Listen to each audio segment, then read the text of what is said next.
اللہ نے تمہیں پیسے دیے ہیں, نئی گاڑی تم نے خریدی ہے, چھوٹے بچے کا جوتا کیوں باندھ دیا آگے تم نے؟ جوتا باندھنے سے اگر یہ ایکسیڈنٹ سے, حادثے سے گاڑی بچ سکتی ہوتی ہے تو پھر پاکستان کے جتنے پی آئی اے کے جہاز ہیں سب پر باندھ دینا چاہیے, سب پہ جوتے لٹکے ہوئے ہوں. عجیب تم نے فلسفہ تراشا.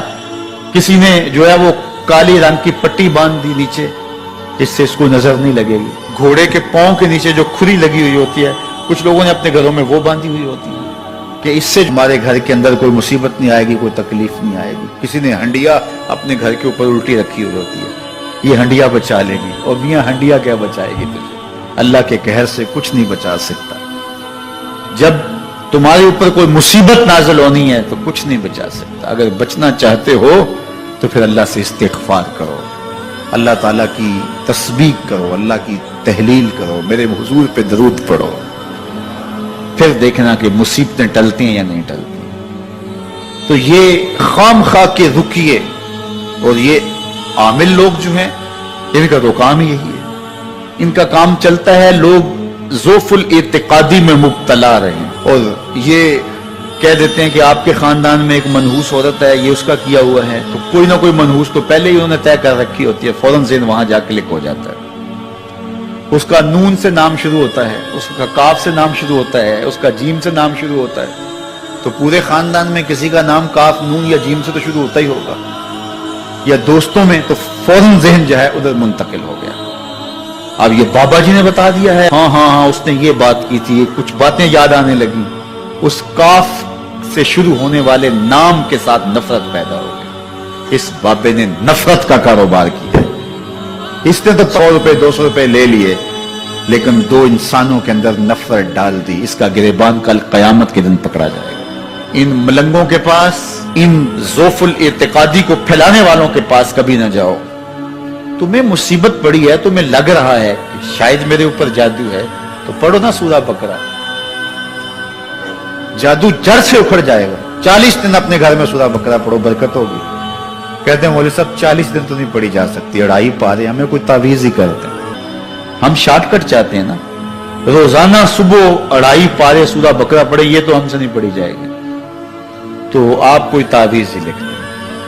کاروبار میں برکت نہیں, میں کہتا ہوں پڑھو نا سورہ واقعہ, 3 رکوع ہیں, برکت ہوگی. ہم کہتے ہیں ہمیں تعویذ ملنا چاہیے, بس وہ ہم گلے میں رکھ دیں, بٹوے میں رکھ لیں, پرس میں رکھ لیں, اور ہمارا کام ہو جائے, ہمیں کچھ بھی نہ پڑھنا پڑے, ہمیں وضو تک نہ کرنا پڑے, نماز نہ پڑھنی پڑے, اور برکت ہو جائے. ایسے برکت تو نہیں آتی. اس لیے چھوڑو ان کی جان, آؤ قرآن مجید پہ آؤ, آؤ سجدوں پہ آؤ, آؤ دعاؤں پہ آؤ. سحری کے وقت اس کی رحمتیں آواز دے رہی ہوتی ہیں, حل من مسترزقن, ہے کوئی رزق مانگنے والا, اور تم اس وقت سوئے ہوئے ہو, سارے دن ٹھوکریں کھاتے ہو. آؤ نا اس وقت جھولی پھیلا کے, ہاتھ پھیلا کے کہو مالک تو جھولیاں بھر دے. تو پھر دیکھنا, میرا بیٹا سالم مشرکین کی قید میں ہے اور میں فاقوں کی حالت میں ہوں. تو فرمایا آل محمد کے پاس ایک سیر جو ہیں, بس اس کے علاوہ ہمارے پاس بھی کھانے کے لیے دنیاوی اسباب نہیں ہیں. کہا صبر کرو اور اللہ سے ڈرو, اور لا حول ولا قوت الا باللہ کثرت کے ساتھ پڑھو. یہ ایسا وظیفہ ہے, ایک حدیث پاک میں آتا ہے کہ یہ 99 بیماریوں کا علاج ہے. اس میں سب سے کم درجے کی بیماری ہم اور غم ہے. یہ دکھوں کا مداوع ہے, مشکلات کا علاج ہے, اور یہ وظیفہ میرے حضور نے بتایا. حضرت ابو ذر غفاری رضی اللہ تعالیٰ عنہ کو حضور نے 5 چیزیں بتائی تھی. ان میں سے 5ویں چیز یہ تھی کہ ابو ذر کثرت کے ساتھ لا حول ولا قوت الا باللہ پڑھا کرو.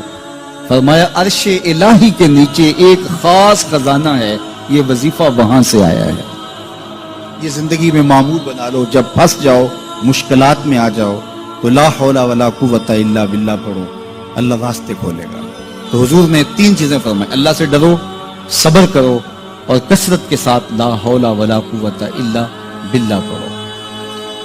وہ فرماتے ہیں کہ میں یہ عمل شروع کیا, ابھی گھر میں بیٹھا ہی تھا کہ دروازے پہ دستک ہوئی, تو میں اٹھا کہ دروازہ کھولوں دیکھوں کہ کون ہے. تو دروازہ کھولا, دیکھا میرا بیٹا کھڑا ہے اور اس کے پیچھے 100 اونٹ کھڑے ہیں. تو میں نے کہا کہ تم اور یہ اونٹ؟ کہا مجھے موقع لگ گیا, میں ان کی قید سے بھاگ آیا. وَيَرْزُقْهُ مِنْ حَيْثُ لَا يَحْتَسِبُ، وہ تمہیں وہاں سے رزق دے گا جہاں سے تمہیں گمان بھی نہیں۔ اس کے ہو کے تو دیکھو، اللہ اکبر، اللہ کے ہو جاؤ تو پھر وہ تمہاری ضرورتوں کا کفیل ہو جائے۔ فرمایا حضرت عبداللہ ابن مسعود رضی اللہ تعالیٰ عنہ نے کہ کسی شخص کو فقر و فاقہ آ جائے تو وہ لوگوں کو بتائے کہ میں آج کل بڑے مشکل حالات میں ہوں، ہر وقت لوگوں کو بتاتا رہے تو اس کی مشکل بڑھے گی، اس کی مشکلیں آسان نہیں ہوں گی اس طرح۔ اور اگر وہ اپنی اس مشکل کو کسی سے شیئر نہ کرے بلکہ مصلی بچھا کے اپنے رب سے کہے کہ مالک فقر و فاقہ آ گیا ہے اور اس کا علاج تیرے پاس ہے، اس مرض کا مداوع تیرے پاس ہے۔ حضرت عبداللہ ابن مسعود فرماتے ہیں کہ رسول کریم نے فرمایا جلد یا بدیر اللہ اس کو مالا مال فرما دے۔ یہ بھی کبھی کر کے دیکھو، مشکل آ جائے، فاقہ آ جائے۔ اور قرآن مجید کا دل سورہ یاسین ہے، جس نے ایک مرتبہ سورہ یاسین کی تلاوت کی اللہ 10 مرتبہ قرآن پڑھنے کا ثواب عطا کرے۔ اور کتنا بڑا اجر ہے، آپ ایک سال میں بھی شاید 10 قرآن مجید نہ ختم کر سکیں اور سورہ یاسین پڑھیں تو 10 مرتبہ قرآن مجید پڑھنے کا ثواب نصیب ہوگا۔ تو اپنی صبح کا آغاز سورہ یاسین سے کیا کریں، نماز فجر کے بعد اشراق تک سورہ یاسین پڑھ لیا کریں۔ سورہ یاسین اگر آپ پڑھ کے اپنے دن کا آغاز کرتے ہیں آپ کا سارا دن خیر سے گزرے گا۔ اس دن اگر کاروبار کریں گے تو برکت ہوگی، اس دن بہت ساری بیماریوں سے، آفات و بلیات ارضیہ اور سماویہ سے بچے رہیں گے، لوگوں کے شر سے، حادثات سے محفوظ رہیں گے۔ میرے حضور نے ارشاد فرمایا قرآن مجید میں ایک سورت ہے جس کی 30 آیات ہیں، اگر کوئی شخص اس کی تلاوت کرتا ہے تو وہ سورت پڑھنے والے کی شفاعت کرتی ہے اور اتنی بار شفاعت کرتی ہے کہ اس کو بخشوا کے چھوڑتی ہے۔ وہ سورت کون سی ہے؟ وَهِيَ تَبَارَكَ الَّذِي بِيَدِهِ الْمُلْكُ، یہ سورۃ الملک ہے، 30 آیتیں ہیں۔ جو شخص اس کی تلاوت کرے یہ اتنی بار سفارش اللہ کی بارگاہ میں کرتی ہے کہ اپنے پڑھنے والے کو بخشوا کے چھوڑتی ہے۔ تو اپنے دن کا آغاز سورہ یاسین سے کریں اور اپنی شب کا آغاز سورہ ملک سے کریں۔ سونے سے پہلے سورہ ملک کی تلاوت ضرور کر لیں، تو انشاءاللہ اس سے رات برکت سے گزرے گی۔ جس نے ایک دن میں 100 مرتبہ سبحان اللہ و بحمدہ پڑھا، کتنی مرتبہ؟ 100 مرتبہ کیا پڑھا؟ سبحان اللہ و بحمدہ۔ فرمایا کہ اس کے گناہ سمندر کی جھاگ کے برابر بھی ہوں تو اللہ معاف فرما دے گا۔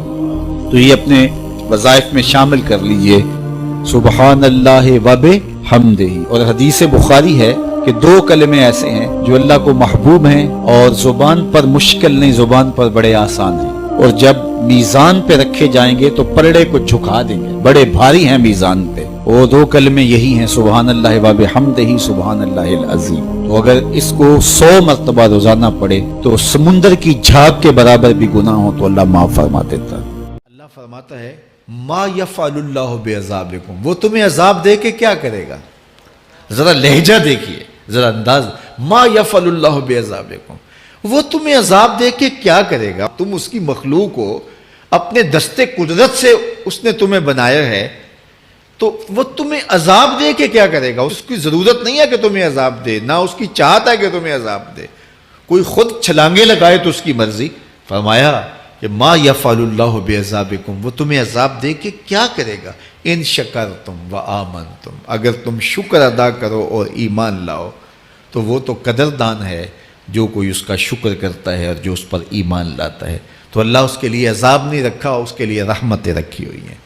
تمہیں دستے قدرت سے بنایا ہے اور وہ تمہیں خوش دیکھنا چاہتا ہے، تمہیں خوشحال دیکھنا چاہتا ہے، تمہیں سرشار دیکھنا چاہتا ہے، تمہیں نہال دیکھنا چاہتا ہے، تمہاری زندگی کو خوشگوار دیکھنا چاہتا ہے۔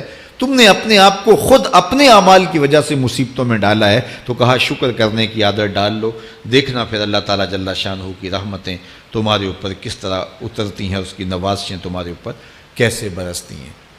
توکل اگر ہم سیکھ جائیں تو توکل ایک ایسی دولت ہے کہ جو خوشحال زندگی کی ضمانت بنتی۔ جب ہم اللہ پر توکل نہیں کرتے اور ہم سمجھتے ہیں یہ سب کچھ ہماری محنت کا نتیجہ ہی ہوگا، اور نتیجہ جب نہیں آتا تو پھر ہم بے چین مضطرب ہو جاتے ہیں، اور جب ہم اس پہ توکل کر لیں تو پھر ہمارا صرف اتنا ہی کام ہے کہ میاں ہم یہ کام کر رہے ہیں، بس یہ حکم، ہم بیج بو رہے ہیں، بس یہ حکم ہے اور بو رہے ہیں، باقی اس پہ بھروسہ ہے، یہ کام اس کا ہے کہ اس نے اس کو اگانا ہے، اس کے اوپر پھل لگانے ہیں۔ تو جب اس پہ توکل ہو جائے تو بندہ سوکھا رہتا ہے، ورنہ بندہ مشکل میں مبتلا ہو جاتا ہے۔ بسا اوقات ایسا ہوتا ہے کہ بندہ ایک منصوبہ تیار کرتا ہے، اس کا عملی نتیجہ اس کو سامنے نظر آ رہا ہوتا ہے، لیکن نتیجہ بالکل الٹ جاتا ہے۔ سید علی المرتضیٰ فرماتے ہیں میں نے اپنے ارادوں کی شکست سے ہی اپنے رب کو پہچانا ہے، کہ میں ایک منصوبہ تراشتا ہوں کہ یہ اور یوں ہوگا اور وہ ہونا چاہیے، لیکن نتیجہ وہ نہیں آتا، تو کوئی طاقت ہے اس کا جو نتیجہ بدل دیتی ہے۔ تو بندہ اس طاقت پہ یقین کرتے، اس پہ توکل کر کے جو ہے وہ اس پہ بھروسہ کر لے تو زندگی سوکھی ہو جاتی ہے۔ مغرب میں جو اللہ پر یقین نہیں رکھتے وہ خودکشی کر لیتے ہیں کہ یہ کیوں ہو گیا، ایسا نہیں ہونا چاہیے تھا، لیکن ہم خودکشی اس لیے نہیں کرتے، ہم کہتے ہیں میرا رب جس طرح چاہے اس طرح ہی ہوتا ہے، جو اس نے طے کیا ہوا ہے وہ کر کے رہتا ہے، اس لیے تم اس پہ توکل کر لو اور اس پہ بھروسہ کرو۔ حضور علیہ الصلوۃ والسلام نے فرمایا لو انکم توکلون علی اللہ حق توکلہ، اللہ پر توکل کرنے کا جو حق ہے اگر تم وہ ادا کر دے تو فرمایا اللہ تمہیں ایسے رزق عطا کرے جیسے پرندوں کو عطا کرتا ہے۔ ہمارا تو کاروبار ہے، یہ فیکٹری ہے، یہ دکان ہے، یہ ہماری نوکری ہے، ہم نے یہاں سے کمائی کرنی ہے۔ پرندوں کا کوئی کاروبار نہیں ہوتا، کوئی نوکری نہیں ہوتی، کوئی ٹھیا، کوئی اڈا نہیں ہوتا جہاں جا کے انہوں نے رزق کے لیے کوئی آغاز کرنا ہوتا ہے، بلکہ حضور نے فرمایا تغدو خماسا وتروح بطانا، جب وہ صبح گھر سے نکلتے ہیں تو خالی پیٹ نکلتے ہیں اور انہیں کوئی اپنی منزل کا تعین نہیں ہوتا، جدھر خیال آیا اڑ گئے ادھر، لیکن کبھی ایسا نہیں ہوا کہ شام کو خالی پیٹ واپس آئے ہوں، کہا وہ پیٹ بھر کے آتے ہیں۔ باہو بولے بن توکل پنچھی اڑ دے، خرچ نہ پلے زیرا ہو، جب گھر سے اڑتے ہیں تو ان کے پلے نہ کوئی خرچ ہوتا ہے، نہ راس المال ہوتا ہے، نہ کوئی اوزار ہوتے ہیں، نہ کوئی ہتھیار ہوتے ہیں، کچھ بھی نہیں ہوتا، یوں ہی گھر سے نکلتے ہیں، کبھی بھی خالی پیٹ نہیں آئے۔ فرمایا اگر اللہ پہ پرندے توکل کر لیں تو اللہ اسے بھی عطا کرتا ہے، تم توکل کرو گے تو تمہیں عطا نہیں کرے گا۔